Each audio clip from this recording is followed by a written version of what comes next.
Washington, lots of people are back there as well, the president and Congress, and there are big stories there this morning. President Trump is facing questions about his first summit with Vladimir Putin, even Republicans complaining he may not have been tough enough with the Russian president.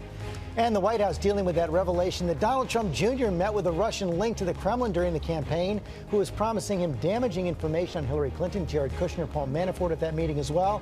And after the July 4th holiday, Senate focusing again on that health care bill to replace the Affordable Care Act as more Republicans cast doubts on it. We will have much more on all that in just a moment. But first, our chief White House correspondent, John Karl, starts us off with new questions about President Trump's meeting with Vladimir Putin.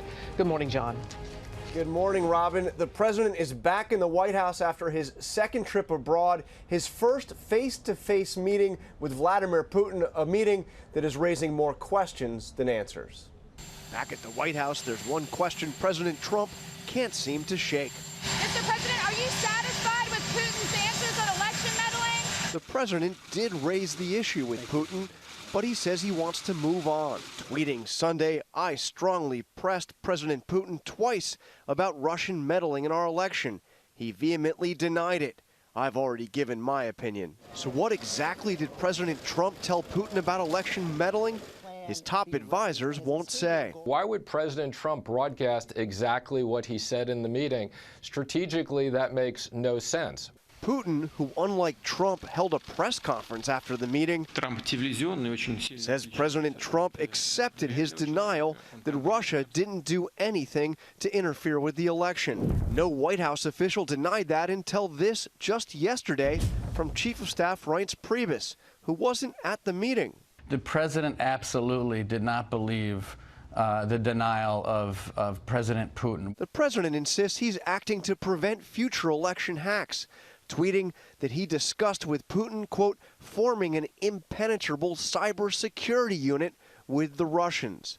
Prominent Republicans think that's a terrible idea. It's not the dumbest idea I've ever heard, but it's pretty close. When it comes to Russia, he's got a blind spot. There's been no penalty whatsoever. Time to move forward. Yes, it's time to move forward, but there has to be a price to pay. Republican Senator Marco Rubio is also slamming that idea of a joint Russian-American task force on cybersecurity, saying partnering with Putin on a cybersecurity unit is akin to partnering with Assad on a chemical weapons unit. But it now appears that President Trump is backing away from the idea he tweeted late yesterday. The fact that President Putin and I discussed a cybersecurity unit doesn't mean I think it can happen. It can't. Robin? And John, in that conversation between the president and Putin, he seemed to point to an apparent victory in Syria over the ceasefire.